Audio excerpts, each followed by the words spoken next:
Hello friends, welcome back to recipes dairy.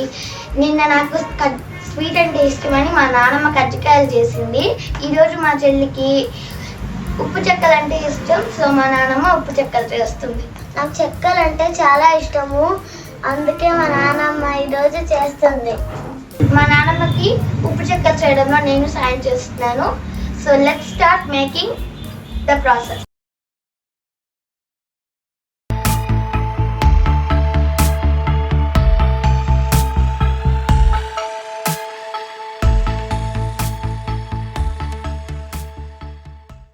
Hi, recipes డైరీకి స్వాగతం సుస్వాగతం. నిన్న నా పెద్ద మనవరాలకి ఇష్టమని కజ్జికాయలు చేశాను. ఈరోజు నా చిన్న మనవరాలు ఉప్పు చెక్కలు చేయమని అడిగింది, చేస్తున్నాను. దానికి కావాల్సిన ఏమేమి పదార్థాలు కావాలో చూపిస్తాను ఒకసారి. వేరుశనగపప్పు పావు కిలో, వేరుశనగపప్పు ఇలా ఒక పావు కిలో వేయించుకొని తొక్క తీసుకొని బాగా నీట్గా పెట్టుకోవాలి. కేజీ బియ్యం పిండి తీసుకొని ఇలా పెట్టుకోవాలి. దీనిలోకి 100 గ్రాములు పచ్చిశనగపప్పు ఇలా గంట ముందు నానబెట్టుకోవాలి. పెసరపప్పు కూడా ఇలా 100 గ్రాములు ఒక గంట ముందు నానబెట్టుకోవాలి. పచ్చిమిరపకాయలు, అల్లం పై పీల్ తీసి ఇలా ముక్కలు చేసి పెట్టుకొని అల్లం పచ్చిమిరపకాయలు మిక్సీలో పేస్ట్ చేసుకోవాలి. కేజీ పిండికి 100 గ్రాములు వెన్న. మా ఇంట్లో మజ్జిగ చేసి పాలల్లో నుంచి తీసిన వెన్న అండి. ఇలా వెన్న దొరకకపోతే బయట నుంచి బట్టర్ తెచ్చుకొని అయినా వేసుకోవచ్చు. ఇలా వేయించుకున్న పావు కేజీ పప్పును పొట్టు తీసుకొని మిక్సీకి వేసి పిండి చేసుకోవాలి.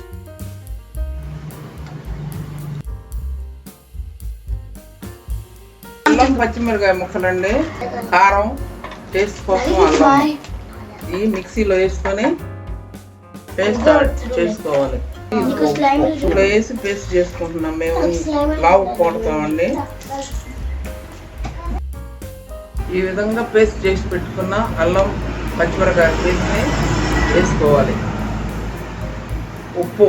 ఉప్పు కూడా వేసాను. పచ్చిమిరకాయలు, అల్లం, ఉప్పు ఎవరెవరి రుచికి సరిపడా ఉప్పు కారం వేసుకోవాలి.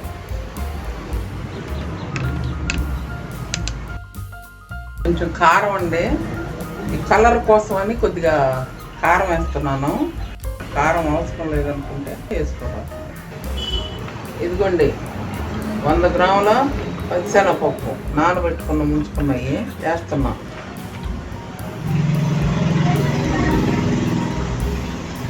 ఇది 50 గ్రాముల పెసరపప్పు అండి, మీ ఇష్టం. 100 గ్రాములు అయినా వేసుకోవచ్చు. కరివేపాకు అండి, రుచికి సరిపడా కరివేపాకు వేసుకోవాలి.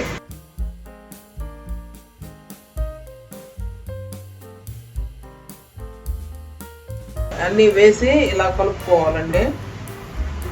ఈ మిశ్రమాన్ని బాగా కలుపుకోవాలి. ఇలా మొత్తం మిశ్రమాన్ని కలిపిన తర్వాత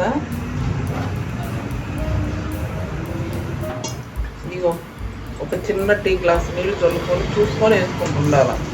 కలుపుకుంటూ చూసుకొని వేసుకుంటుండాలా. పిండిని ఏ విధంగా కలుపుకోవాలండి. మా నాన్నమ్మ నవ్వుతుంది, అందువల్ల ఇలా చెప్పేసింది. ఇప్పుడు మనం పొయ్యి మీద బాండీ పెట్టి పొయ్యి వెలిగించుకోవాలి.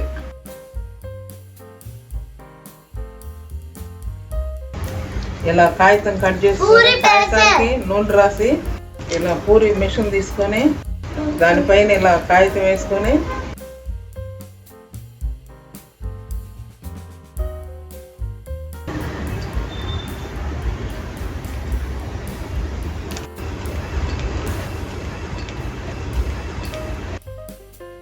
ఇలా ఒత్తుకోవాలి.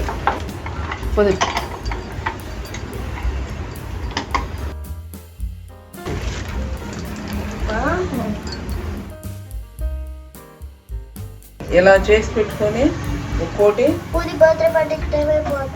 ఇలా నూనెలో వేసుకోవాలి.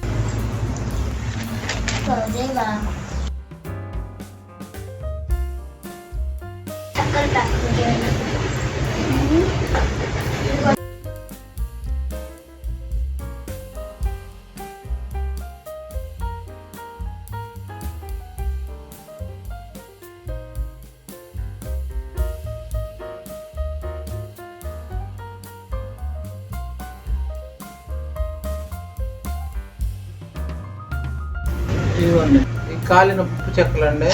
ఇలా అన్నీ చేసుకోవాలి. నేను నెక్స్ట్ వేస్తా.